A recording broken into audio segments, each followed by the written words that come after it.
Alrighty, folks, we have the youngest founder of a publicly traded company at the age of 23, angel investor, Aspire tour owner, influencer marketing pioneer, the one and only Dan Fleyshman. How you doing, Dan? Happy to be here. There you go. Well, if they don't, the world doesn't know yet. You welcomed your first little baby girl to this world just a few days ago. So you're wearing the pink. I got to respect that. Yeah, I got 13 pink sweaters ready to go. I love that. I love that. Well, Dan, one of the things I wanted to ask you as we got this started is you've done a lot of amazing things, things that most people can only dream of. The first question I have for you is, what is your superpower? What are you uniquely good at? Actually, my cell phone is my superpower. Like everything that I've been accumulating over the time is people. So whether I want to Uh, get a restaurant reservation or buy a restaurant, it's a text message away. And so I'm able to network with thousands and thousands and thousands and thousands of people. And I keep compounding that because I throw so many events. There are 42 events a year. And so I'm bringing in more and more humans into my world and into my cell phone. And so the power I have is I can get anything small, medium, and large with a text message. oh, that's amazing. Because one of the things that I talk about all the time in real estate is you've got to continually grow your network. I challenge people to simply meet two new people a week. And some people blow me off like, who can do that? What you're doing is you're meeting dozens and dozens of people a week, and you've been doing it for years. Hence, the cell Yeah, phone is your superpower. exactly. So I want to go back to the beginning because, again, being the youngest to take a company public at 23. I mean, the next person's probably not even close. I mean, you probably beat him by years. What was that like? So that was a whirlwind because, all of a sudden you got thousands of shareholders. You got to do all this reporting, 8K filings, 10Q filings, spending millions of dollars on legal accounting. And like, it's just like a whirlwind of paperwork and legal things you have to be super careful about. But it allowed me access to so much capital, creative deals. It gave you huge credibility. So when I launched the energy drink, when we went public, I got us into 55,000 stores over the next 4 years because I would walk into these rooms, walk into these meetings. I'm publicly traded. There's other energy drinks aren't. There's some huge private ones, obviously, Red Bull, Monster, Rockstar. But being publicly traded made us stand out. And I just had that credibility and leverage that I can get capital anytime I needed it. I got a new order from Costco or Ralph's. I can get 2 million bucks right now. I got an order from this chain store from the military. Great. I need 1.6 million. No problem. I'll raise it this week. Like I could raise money easy because I had a liquid asset that people could see, feel, and touch. Yeah, pretty amazing. From there, if I remember the journey, you went and started a poker site, I believe. Yeah. You also kind of pioneered influencer marketing, right? Where you were probably one of the first people to go out and say, "Hey, I'll give you, I don't know, 100 grand to go do X, Y, or Z post." What do you want to talk about first, poker or influencer marketing? I love them both. On the poker side, on the poker side, I dove in because I just loved the game. I was playing since I was 18 years old. My parents, aunt, uncle, they all played poker or even dealt poker, etc. So I just loved poker. And so once I resigned from the publicly traded company, I wanted another feather in my cap. And Okay. so I picked up and moved to a place called Malta. I never even heard of Malta. Yeah. And I started the poker site. 10 weeks later, we're live. The poker site is live. And within 10 months, we're the top 5 poker site in the world. And there's Wow. 550 sites that are out there. But we were marketing like crazy. We're on TV all the time. And I was Oh, just making us stand out as like the cool kids, right? Like right. Dan Bilzerian, DJ Steve Aoki, Yeah. Playboy Playmates, Poker Pros, young and old. I had just had like an interesting, cool characters and making social media content back then, right? 2009, 10, Mhm. etc. And so it was a really fun run. We were getting millions and millions of views every single week on social media, which again back then was very hard to do. Still hard to Sure. do, but back then was. And so that was just a really fun run. And then boom, online poker got shut down in America. Right. So I lost $65 million company overnight. Ooh. And that made me start my social media agency. It made me realize I don't want to have all my eggs in one basket ever again. Wow. And so I started the social media agency. and was literally like driving to the Kardashians' house to drop off, a Fashion Nova shirt or a Right. Fit Tee bag, like dropping off clothes and things and supplements to celebrities, athletes, rappers, whatever, and then just making up numbers of what to pay them because who knew? People Yeah. still don't really know nowadays, but especially back then, how did you know what to charge for a tweet, right? Right. And so that's where it all got started. And since then, we've done 110,000 paid posts. Like we've been really just deep Wow. in the influencer game. Yeah. That's amazing. Well, let's go back to that moment. You're riding a high in your top 5 site. You're out with the cool kids. You're getting talked about. You're on TV, all these things. And then the game changes, right? Somebody moved your cheese to kind of talk about an old book. I mean, how does that land? It doesn't, it sounds like obviously a bad day, no It was a bad doubt. day. It was a bad day. You can't losing 65 million bucks sucks. But it also sounds like you were resilient enough to almost immediately pivot, or was there more whining for the pivot? So I have this saying, don't sit on the floor and cry about it. I had every reason to cry, right? It's April 15th. We call it Black Friday. My competitors are all dead or in jail. FBI seized their sites. I didn't get in trouble at all. I never even got a phone call or a letter because I wasn't doing anything wrong, right? Right. They got in major trouble.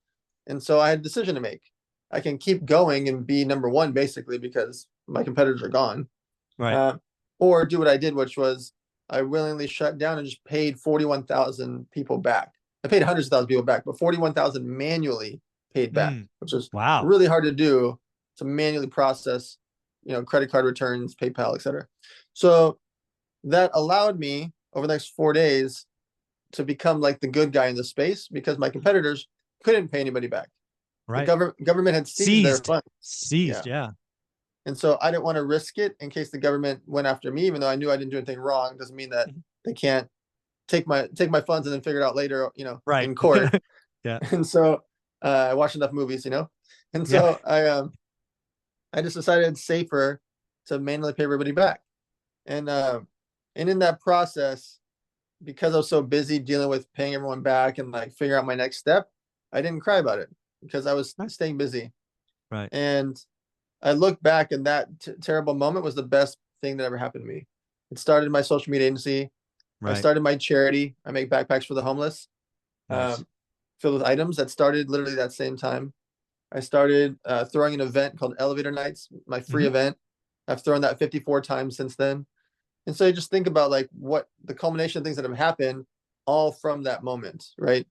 Social media agency, live events, my charity, all these things really came from that. All And right. so I don't look back at that as a bad thing. It was a moment in time. I had to deal with the situation. And then from there, realize what can I do for the future? I think there's a lot in that because I think it's reasonable to say that a recession is coming. Right, they're a natural part of the business cycle. Unfortunately, with recessions, job losses come, and somebody out there is not going to lose their company, but they might lose their job. And to have the mindset to not cry about it on the floor, to steal your quote, but to look at it as perhaps an opportunity to start something else, whether it's a charity, your social media age, or something else. How do you kind of communicate with folks that might get that phone call or tap on the shoulder that, hey, you no longer work here? Yep. How do you tell someone to? So this is the time to really get your new skills. Yeah. And when I say like get more degrees, I don't mean like going to college and get degrees, which is fine if you do that in a trade school, a trade degree. Yeah. Generalized college, nobody cares about the diplomas anymore, but trade degrees we do care about, right? Yep. I don't want my doctor to not go to school, right? I don't want my lawyer to not go to school. Like, there's a certain trade that, Sure. um, same thing with a mechanic, etc. Uh, these are the times to get other skills into your tool belt and to level up if you're going to stay in the same career or same niche, level up within there, because as things happen with AI, as things happen with the economy, as the belt gets tightened with companies, layoffs are going to happen. However, new jobs will be created, new positions will be created. And so AI might take out the low level jobs of, jobs that don't take much skill. But Hmm. just because that happens means now people have to watch over the robots, right? They have to Yeah. watch over the AI. And so there are going to be And I just use that as one example. That's going to happen across the board in all different types of realms of society, where companies have to get more nimble. They have to because of inflation. They have to because of the costs going up for so many things within their companies. And so when you just look at it like, why does my muffins and bread and milk cost more? Well, shipping costs more, gas costs more, labor costs more. That price point goes to us. Oh, like, why does our McDonald's cost more? Everything McDonald's makes costs more for them, so they pass it on to us. And because of that, you're going to see the workforces get tightened up and people are going to lose jobs. And so the thing I would say is get your skills up, get your mindset up, and being prepared to either pivot to another industry or just get better within your industry. I love that. I'm curious, with somebody at your level that's been in the game and succeeded at the highest levels, do you look at recessions as an opportunity to make major moves because some people are going to bust out? Do you even think about recession expansion? You don't really care. You just operate. Right? Is a recession an opportunity for a guy like you? Yeah, this is when I get the most aggressive, actually. Oh, I So like that. I'll give you an example. When the shutdown happened in 2020, I'm a big investor in a company called Everbowl, an acai bowl chain. Mhm. We had 25 locations at the time of the shutdown, which was middle of March 2020. I went with a couple of friends and bought all the locations and said, "You are now a franchise company." To the owner and the Mhm. executives, investors, you guys should be focused on being a franchise company. Me and my friends bought the location, so you've got an extra 7 figures in the bank, and let's go. You guys go franchise. The CEO and the main executives went and signed over 300 new leases during Wow. the shutdown. Why? No one else is crazy enough to sign Yeah. leases. Yeah. So he's getting 12 months of free rent. He's getting $100,000 in TI, tenant improvements. Yeah. He's getting all these bells and whistles and special features on his leases because no one else was crazy enough to do that. While everyone else is retracting, we went Yeah. forward. We raised an extra $15 million. We went and signed a bunch of new deals. Drew Brees, the quarterback, bought 150 locations. We went all in and aggressive in preparation for the future while everyone else was closing down restaurants, canceling deals, etc. We went all in. And so now, fast forward 3 years later, we've got 96 locations open, one new one every 6 days, 430 locations that have been sold, Wow. and too much money in the piggy bank because we raised all the extra capital during that time. Yeah. And so when things get tough is when I get aggressive. Yeah. I'm so glad you said it, because that's what I'm trying to get people to realize is a lot of my wealth has been built in recessions.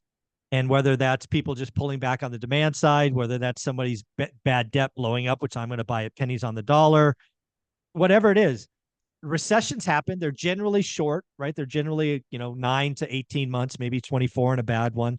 Expansions are a decade. So if you can rush in as people are leaving, you get all these great, creative offers, right? 100 grand in TI, a year of no rent. I mean, that's magical. Yeah, when you think about the way you described it, when everyone's running away and you're rushing in, when they're running away, they leave everything on the ground. Exactly. And so, There are gold bars on the ground. People just pick them up. yeah, they can't carry it with them. They're just running. Yeah, they're And they're so they're they're afraid. Yeah, it's a good when good people imagery. are when people are reading headlines and are getting nervous, they're just running away and they're leaving behind businesses, deals, assets, Yeah, cars, watches, jewelry, real estate. They're just take it, take it, take it. I don't know what to do. Like they hear about bad interest rates and they'll just sell their house or sell their property because they're like freaking out yeah, as if their property isn't going to go up over the course of time, right? yeah. They don't It's realize part of the these system. bad times are for short windows. Yeah, exactly. I love this. Hopefully, people are picking this up because again, recessions are where you can make moves. Game changing wealth for your family. Also, skill up. Right, this is the time to skill up. To your earlier point, trades, they're awesome. I want to talk about the Aspire tour. Right, you've been putting on events. You talked about elevator nights. I think you said you've done it 42 times. It's a free event. Why don't you just talk about events? Because a lot of people do events and frankly lose money losing thing. How is this? Yep. How is this part of you again to your superpower? Just getting all these people into your phone. It's just a big funnel. Yes. So elevator nights is actually free. So I don't make money from elevator nights. That is Yeah. my free event. It's Yep. my excuse to get 300 to 1,000 entrepreneurs into a room And Wow. stuff happens by me hosting these free events, right? On Aspire Tour, we make it affordable. This is a 3,000 person size event. When I first stepped into the company, there were around 1,100 person size events last summer. We've now tripled the size and growing. Mm. And so that's an affordable event, $50, $200, $100, $500 type ticket. Yeah. We won't make that much money from an Aspire Tour or a 1 day event because we spend $1.6 million in 1 day. Wow. However, however, later people join our masterminds, which are Right. $15,000 or $50,000. They invest into deals alongside of us because we see really good real estate deals or business deals.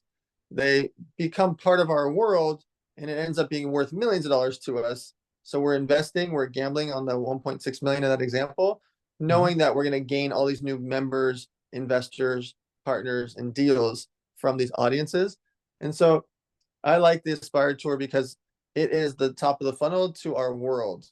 Right. Also, it helps us with charity. We did an event 2 weeks ago, 600 people were there, and we raised over $500,000 in one dinner. Wow. And so we built another orphanage and had so much extra capital. There's 2 years of supplies, food, computers, etc., for all these kids from Wow. one dinner.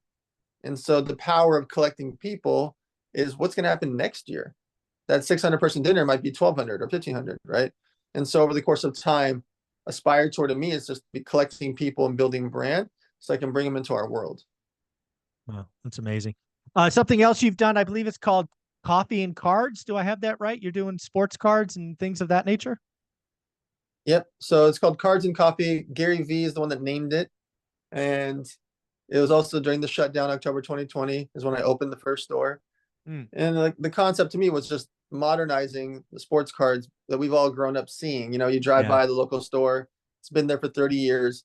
Father and son run it. Right. And so I just wanted to modernize that by adding social media, video content, all the different features and bells and whistles to make it cooler, faster, stronger.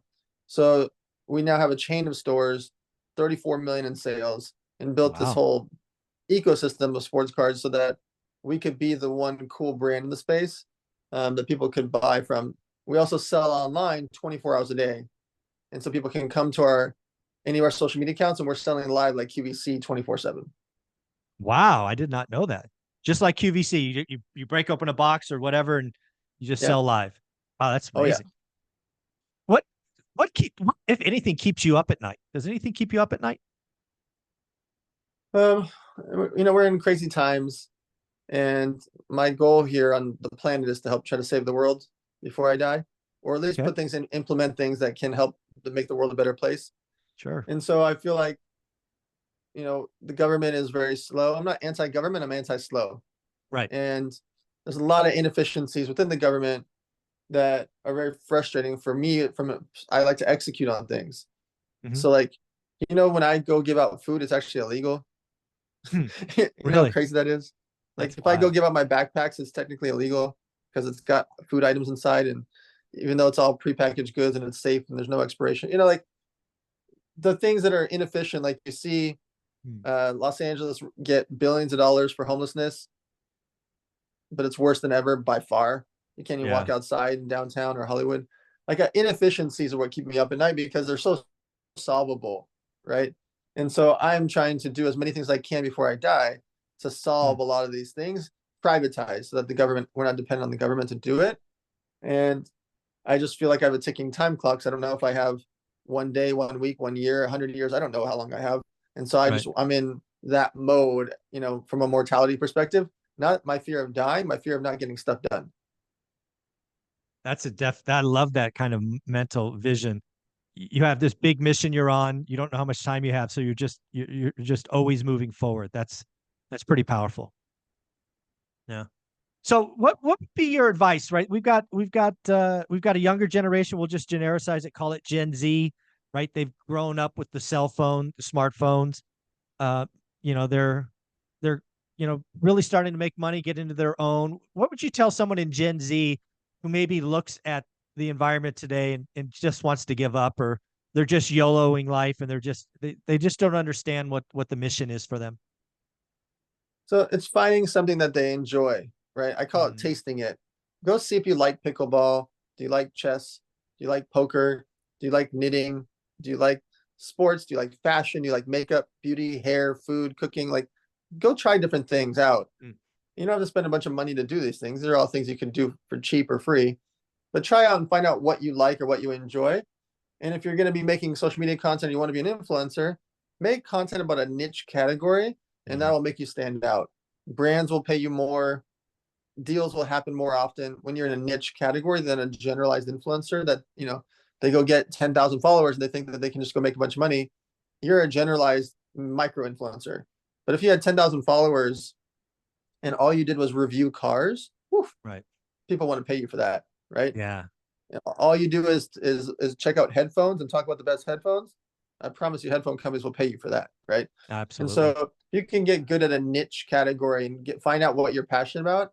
It'll come through on your content and it'll be an actual way to make income.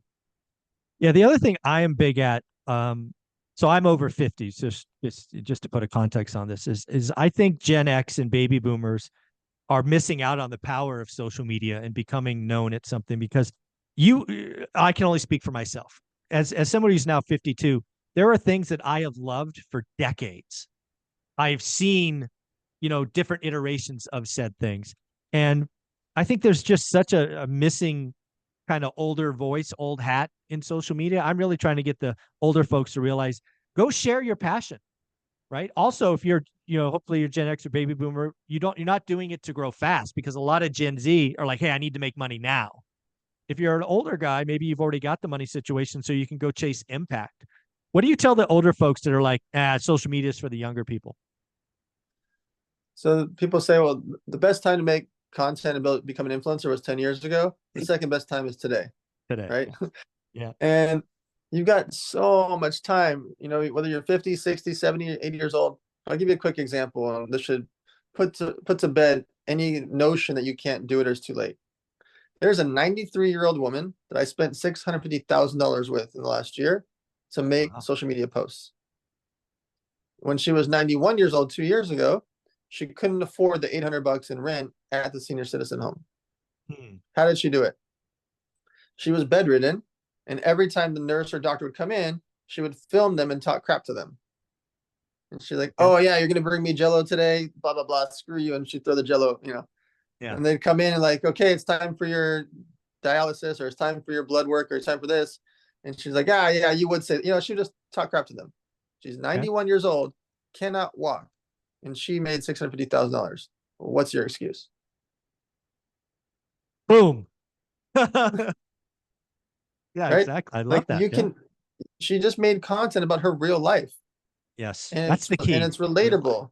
Yeah. It's relatable because hundreds of millions of people are in hospitals or in hospice or in senior citizen homes. And it's not just them, their kids, grandkids, etc. It's relatable. And so Mhm. she just made relatable content.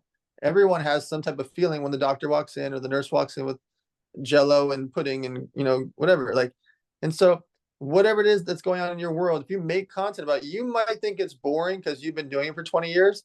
It Right. looks like magic to us. Exactly. You Yeah. might be in a plumber and you're like, oh, I'm just a plumber. I don't know how to fix a freaking I don't know toilet, either. Me neither. Right. right? And by the way, even if we did, we'd like to learn more tricks from you, Mr. Plumber, for 20 years, right? Yeah. And so, like, making content about what you do looks like magic to us. I love that. That's a great phrase, right? To all the Gen X and baby boomers who are out there are still delaying, you have a passion, a history, something that you may, to your point, think is boring or repetitive, but it's magic to us. Go share your experience and voice. I think that's a great imagery you've just given us. I think that's awesome. I'd be curious because again, you are dealing in commercial real estate, right? You've got a lot of spaces, you've done all these things. Uh, in the commercial real estate space, multifamily office, I think there's a lot of people that frankly did a lot of bad loans, right? Some bad deal structures, bridge debt, short term, adjustable rate. I think there's a lot of pain coming, but also a lot of opportunity. Do you have any thoughts about commercial real estate? Yeah, I think commercial real estate is going to get hit the hardest of anything that happened in our economy. And the reason is this insane notion about working from home. Mm, And when you think about what happens to companies that used to have 20,000 square feet, and now they need 3,000. Right. They're never going to go back to 20,000 because they can't get their employees to come back. What happens to the massive retailers that went bankrupt that had 150,000 square foot and they were the main tenant in a plaza? Right. Who's going to fill that up? Who's coming? And so when you think about that, what happens to the other tenants in that parking lot if TJ Maxx is not there anymore, or Right. Ross is not there anymore, or Toys R Us is not there anymore, whatever these brands, if they're not there anymore, no one's coming to fill it. And you're the retailer that has 1,200 square feet next door, and now you lost all your traffic. What do? Right. You close down too. And so when you start to think about high-rise buildings that were charging these insane rates, your main tenant moves out. Who's coming? Who's Right. coming? Like, and so like when you just think about that part of it, that's why I believe that the banks are offering 5% CDs Mm. because they need your capital to fix Yeah. their situation with commercial real estate. Yeah. Because remember, They're for trying all to our clean up. lives, Yeah. CDs were like 0.5% or 1%, right? Exactly. And now they're sending us ads to give it to us for 5.1%, which is insane. And it's Yeah. great, by the way, for everyone listening. Yeah. If you Go got get money it. you don't know how to invest, just put it in your own bank and get Yeah. Go get 5%, you know? 5%. Yeah. Exactly. Good advice. Yeah. And so, yes, commercial real estate is in a very, very tough spot. And I don't see a lot of fixes outside of like converting it to residential, converting it to schools. I very much see malls converting to residential. Okay. Yeah, that's going to be the key because I think you're absolutely right. Lots of pain coming, reuse is coming. It's going to be how do you convert these things, right? Because the floor plan or the plate, as they call it, it's very different in an office versus Yeah, residential and all for those things. sure. So love that, love that. Well, if I'd be remiss if we didn't go to single family, right? There's a lot like if you want to grow on YouTube in the finance niche, talk about home crash. That'll get you lots of views. It's not where I believe. I think we've already had the crash. It was in transactions, not price. But what do you think, and what are your what's out there with residential real estate? So here's why we're not going to have a home crash. And everyone's so focused on interest rates. A couple of things. One, when Trump gets reelected, interest rates will get a bit fixed. Maybe not going to go all the way back, but there is going to be some fix because by default, when he gets reelected, you're going to see a big spike in our economy. Part two, and most important, we have a massive shortage of residential real estate that's been built. And when you think about like locations that are so far behind on needing more units and they don't have the employees, the construction companies don't have the employees. A lot of construction companies went bankrupt during the shutdown. They can't get the products, right? They can't get the cabinets or the electronics or the plumbing. There's so many things that they can't get that are behind just from shipping. And so it takes them longer than ever to manufacture these multifamily high rises, new home developments, etc.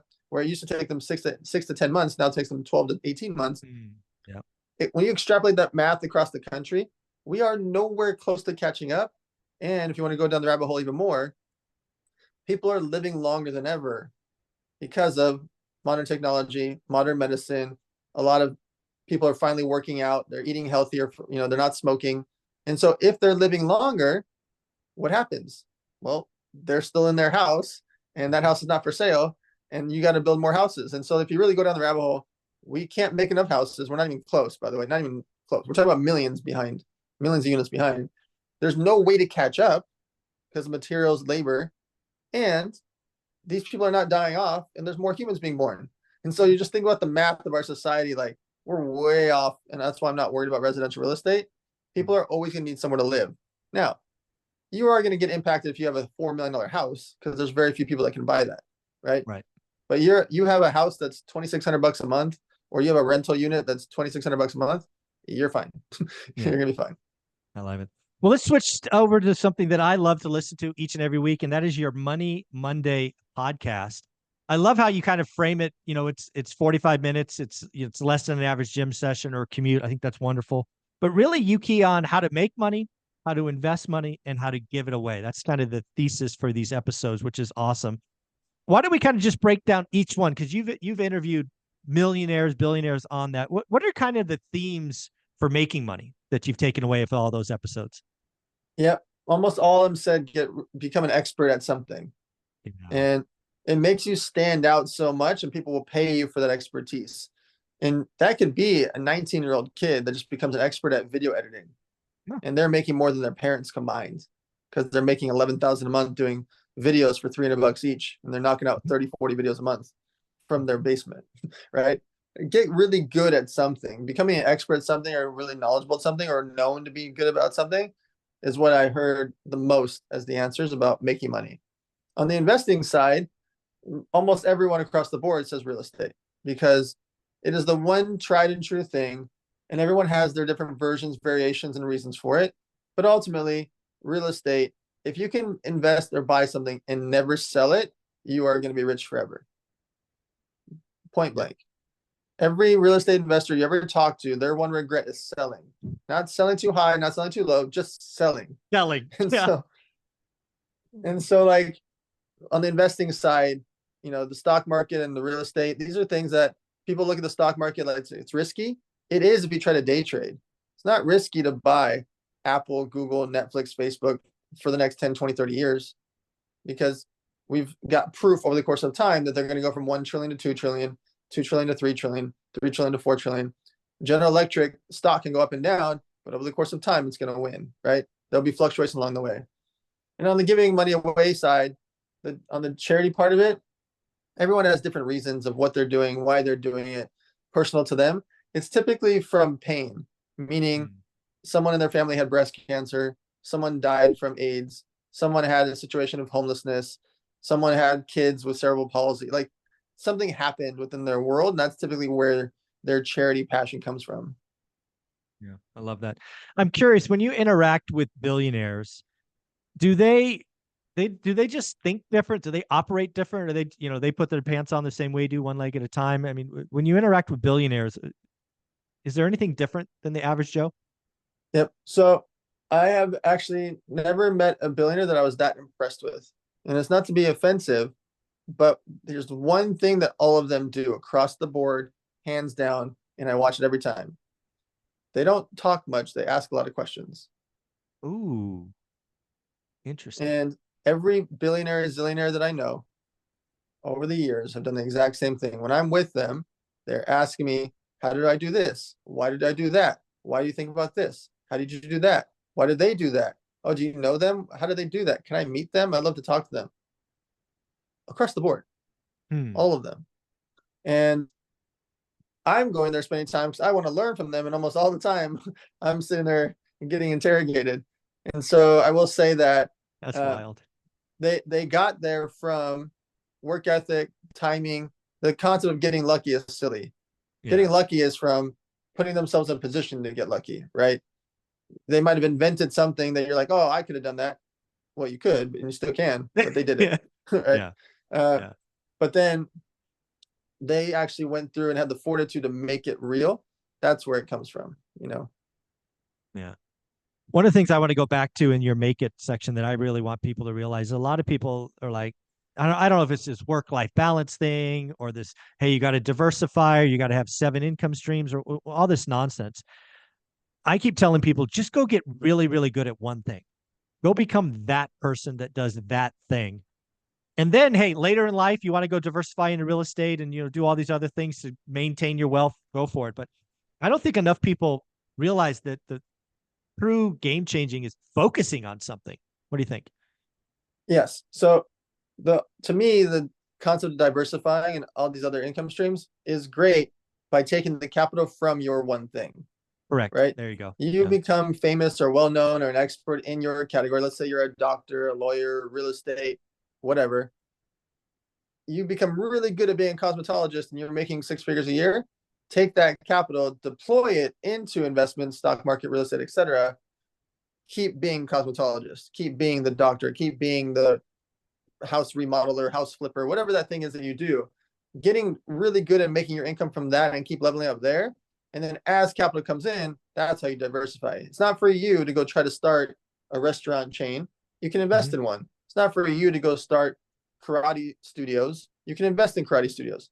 And so make money in the thing that you're really good at, that you're passionate about, and then deploy that capital into things that you want. Yeah. One of the things I believe I heard Ed Milet say one time, and if I'm misquoting him, I sincerely apologize, but I believe he said he thinks that the population is about 9% entrepreneurs, which means 91% of us are employees.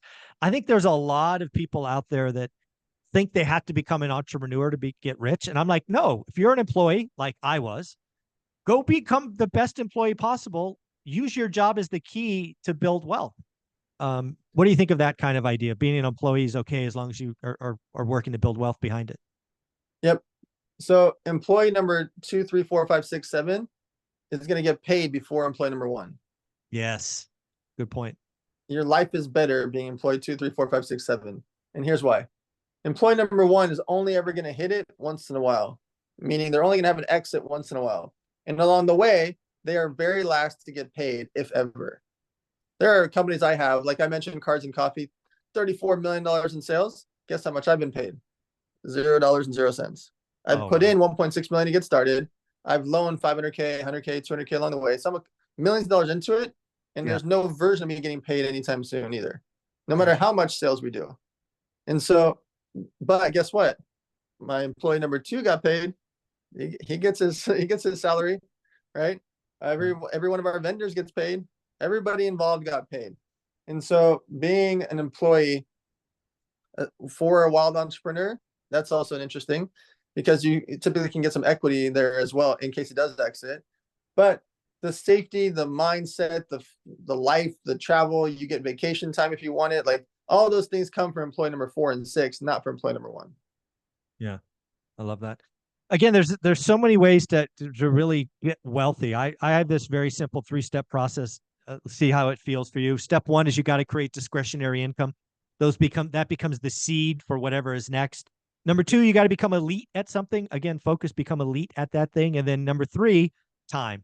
You need 10 years, right? It's not instant. This instant gratification, this get rich quick thing, not a huge fan of. So those are my 3 steps to get wealthy. How's that feel?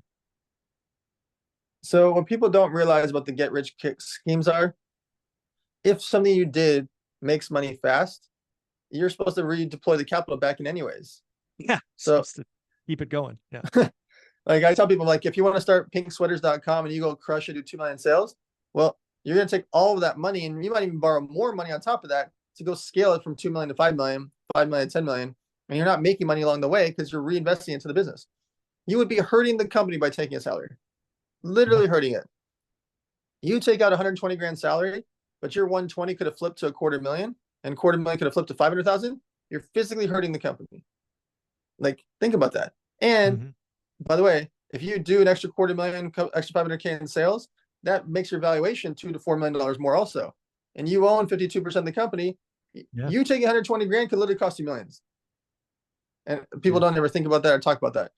And so I'm just very, I don't, get rich quick doesn't exist. Like, it literally just doesn't exist. And anything that you do for that is either very short-lived, or you got to reinvest the capital to scale anyways. Or you're going to get in trouble because there's something going on. Yeah. So, a little shady. Yeah. Yeah.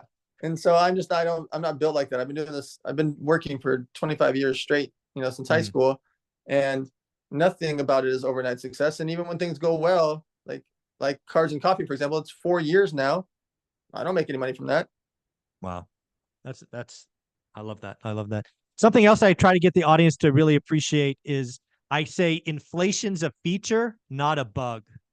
So if you do believe that, you should invest and operate a certain way. And of course, in the United States, we have 30-year mortgages on, residential properties, probably one of the greatest wealth building tools out there for the average Joe. What do you think? Inflation's a feature, not a bug? So I think inflation is what should be pushing people along to stay busy, because when we're at 8-9% a year and there's no signs of that slowing down, you need to stay active. People are like, oh, I saved up $100,000. I'm in the top percentage of America. That's true, except next year, 100,000 spends like 91. Exactly. And it spends like 83. And it spends like 74. Spends like 63. Like, that math gets real fast because time flies. And so your 100 grand, when you used to think you could buy a Ford truck for 40 grand, and now it's 47, now it's 53, and now it's 58. You used to buy bread for $3 and now it's $4.10. Like, oh, Yeah. that doesn't really matter. Well, it does if you buy bread every 3 days for the rest of your life and it keeps going up and you've got the same amount of money in your piggy bank. And so inflation is very real. It's just, to me, it's a driving force. Because I talk about in every speech. I talk about inflation to open my speeches up, actually, to Oh, wow. make people realize they have to invest. It's not an Yeah. option, not a I, I, luxury. I agree. Actually, I created a shirt that says, I use inflation to get rich. Ask me how, because I want it to be shocking. I want people to wake up and stop and realize that it's their duty to kind of use it. Because the problem with inflation is it hurts everybody. Your bread's up just like my bread's up. However, we have assets in these other things that are growing faster and probably 2 or 3x inflation with leverage. We don't feel it, right? Inflation hurts everyone, but it helps a few asset owners. Absolutely. Yeah, I love that. I know you're a very busy man. I want to be sensitive to your time. Let's kind of close with this, Dan. If you were somebody watching this, you are maybe nervous for the future, but you've had decades in front of you. What would be kind of your closing advice to someone? What would you tell someone to, I don't know if it's read or follow, or what would you give advice to someone? Immerse yourself into the category that you care about. Like, if you love real estate, learn everything.